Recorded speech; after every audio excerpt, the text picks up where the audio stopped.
Welcome back, chemistry nerds, to the third screencast in this unit, and it's going to cover the shortened history of the atomic model all the way from sort of ancient Greece and Democritus up to the beginnings of our modern atomic theory. I think it's a pretty interesting topic because we get to see science in action, and as new information is gained, how models and theories are changed. So, let's dig in. We're going to start all the way back at the very beginning. The first guy credited with the idea of an atom was a philosopher named Democritus. He had no evidence for this. It was just conjecture that at some point, if you kept dividing a substance into smaller and smaller pieces, eventually you would get to something that you couldn't divide any further, and he dubbed this atomos, or atoms for the Greek word indivisible. And basically he was arguing in favor of what we would call discrete instead of continuous. So he's making an argument here that matter is discrete, meaning at some fundamental level indivisible, as opposed to things like numbers, which you can always find another number in between any two numbers. So things like numbers are continuous. And this is going to be a theme that you see pop up again and again as we go through some of the history, particularly when we start getting into quantum theory later on in Unit 3. So, fast forward a couple millennia, all the way up to the 1700s. Basically, nothing more scientific is done. We're going to skip over all the alchemy, as interesting as that is, and go to the 1700s, where we've got accurate enough balances that can even make measurements of things as light as gases. And this leads to two principles that support the concept of atoms, and that's the law of conservation of mass and the law of definite and multiple proportions. Law of conservation of mass, I'm sure you've heard of this, basically says mass is neither created nor destroyed, even in chemical reactions. So whatever changes you make to the chemical substances, the total amount of mass is preserved. Now, we know, of course, today, if we're talking about nuclear processes, that mass can be interconverted to energy, so this law has evolved into the conservation of mass energy. But when we're dealing strictly with chemical changes, we're not going to do any conversions to energy, no nuclear changes, and it's going to be the law of conservation of mass. The laws of definite and multiple proportions are a little more elusive, and it's going to take me a couple slides to get through these.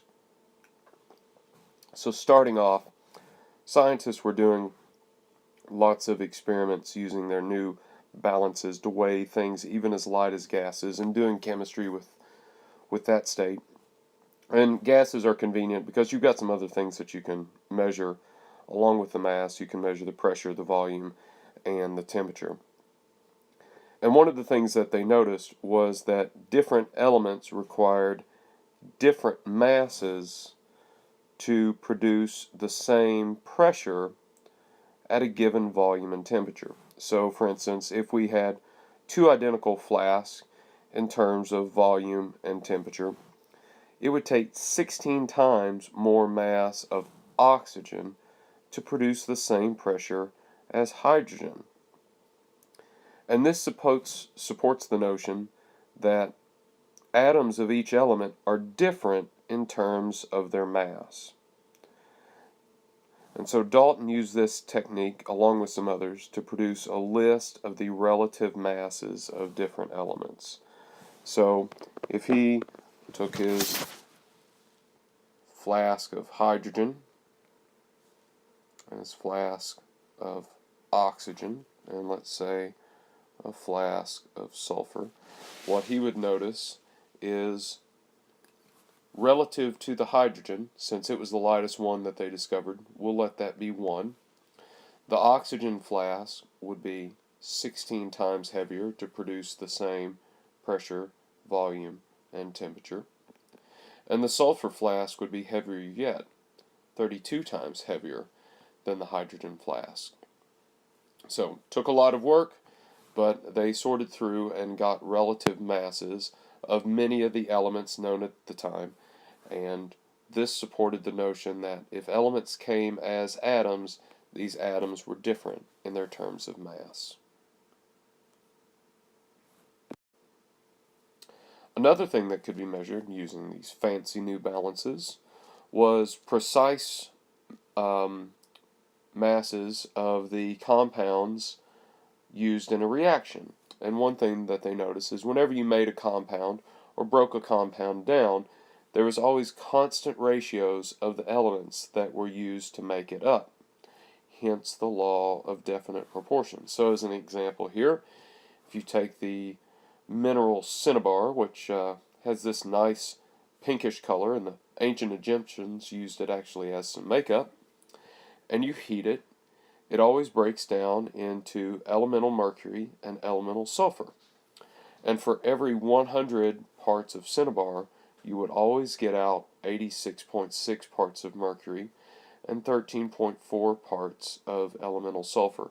This ratio between the elements that made up cinnabar was the same regardless of how large a piece of cinnabar you used.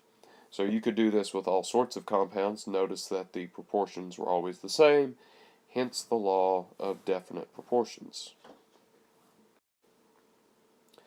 So the law of definite proportions was all fine and dandy for many, many substances. However, there were some contradictions. Some elements could react in more than one proportion. For instance, if I take carbon and react it with oxygen, I might get compounds of 2 different ratios of carbon to oxygen. 1 part carbon to 1.3 continuing parts oxygen, and 1 part carbon to 2 2/3 part oxygen. Now with our 21st century experience, we know these as carbon monoxide and carbon dioxide, but that comes from all of our experience with understanding atoms. At the time, without for certain understanding of atoms, this was a bit confusing at first. And heaven forbid you go and look at maybe compounds of nitrogen, because you can see here all sorts of proportions. 1416, 1432, 2816, so forth. However, John Dalton resolved this by, instead of looking strictly at the mass ratios, he divided out by their relative mass. Remember that from a couple slides ago. That's the relative mass of the hydrogens. He concluded, well, if the atoms of carbon, oxygen, and nitrogen, oxygen have different masses, I shouldn't just be comparing the ratios of their masses. I should be comparing their ratios of their relative masses. And the convenient thing about this is this always produced whole number ratios. If I allow myself a little more space here, let's look closer at this example with carbon and oxygen. So if I take get my pen, 1 gram of carbon, and I divide it by its relative mass of 12, I get this. And if I take 1.33 grams of oxygen and divide it by its relative mass of 16, now we can see these two fractions are the same, so this is a 1-to-1 ratio. And if I repeat that with the other proportion, 1 gram of carbon divided by 12, and 2.6 grams of oxygen divided by 16,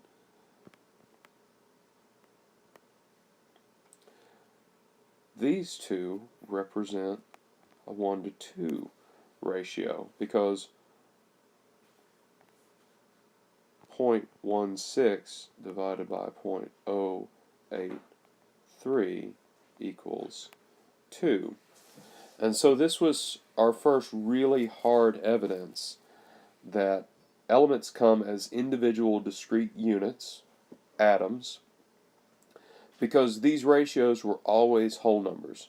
There was never a ratio that was fractional when Dalton used the relative mass. So always whole number ratios, and this confirms the atomic concept. There's a fundamental unit of mass, and you can't go any smaller than that, because we never saw any fractional ratios.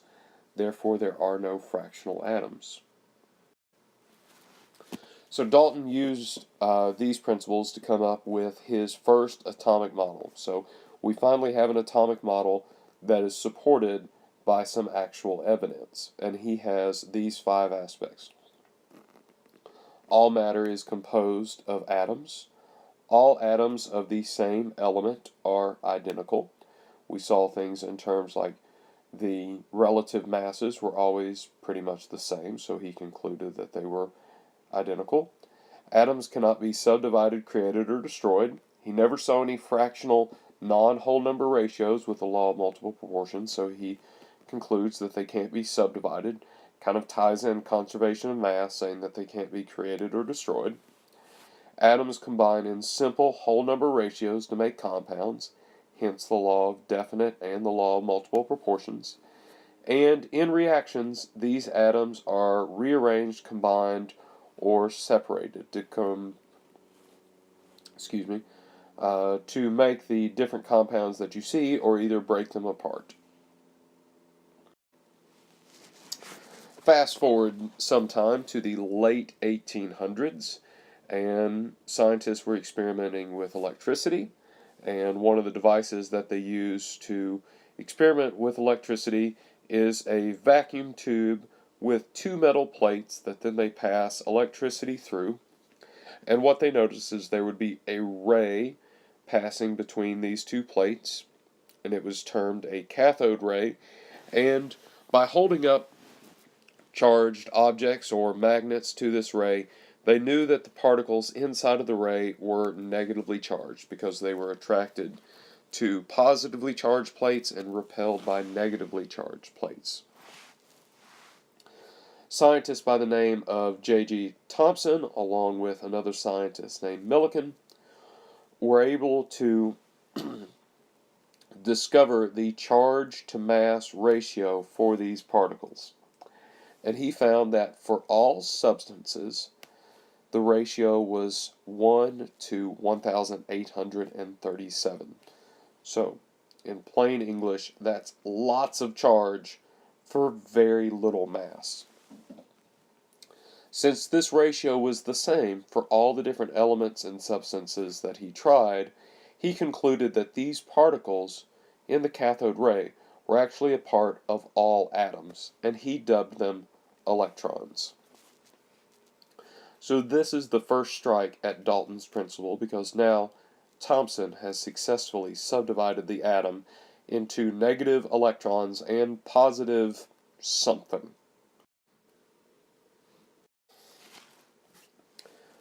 Since Thomson's work has shown that one aspect of Dalton's model was wrong, that the atom can't be subdivided, Thomson has to use what he has now learned to create a new model. He knows a couple of things. One, he knows that the entire atom is electrically neutral. He knows that there are negative parts, because that was what was discovered in the cathode ray tube, and to be neutral they must be balanced by a positive something that he doesn't know anything about. He also knows from the charge to mass ratio that the electrons are tiny in mass compared to the mass of the positive stuff. He kind of assumes that they would have the same density, though, so in his model he pictures them as having a tiny amount of the volume also. So he pictures these tiny negative electrons as plums spread out in a larger positive pudding. hence the plum pudding model. Now, we don't eat plum pudding here in the States, so think of it more as the electrons being the tiny bits of fruit spread out through a fruit cake. That's the best I can come up with. A few years later, into the very early part of the 1900s, a grad student by the name of Rutherford is seeking to do an experiment to try and confirm Thomson's plum pudding model. His hypothesis is this. We know that the electrons have a very, very high charge to mass ratio, so they're very, very small with lots of charge. The positive stuff is the opposite. That charge is of a very low density because we've got a large mass for a small amount of charge. So that means that charge is really spread out and diffuse and weak. And because it's spread out and weak, it's not going to be enough to significantly repel other positive charges. So if he fires what they know as an alpha particle, we know it today as the nucleus of a helium atom. All he knows is that it's small and it's positive.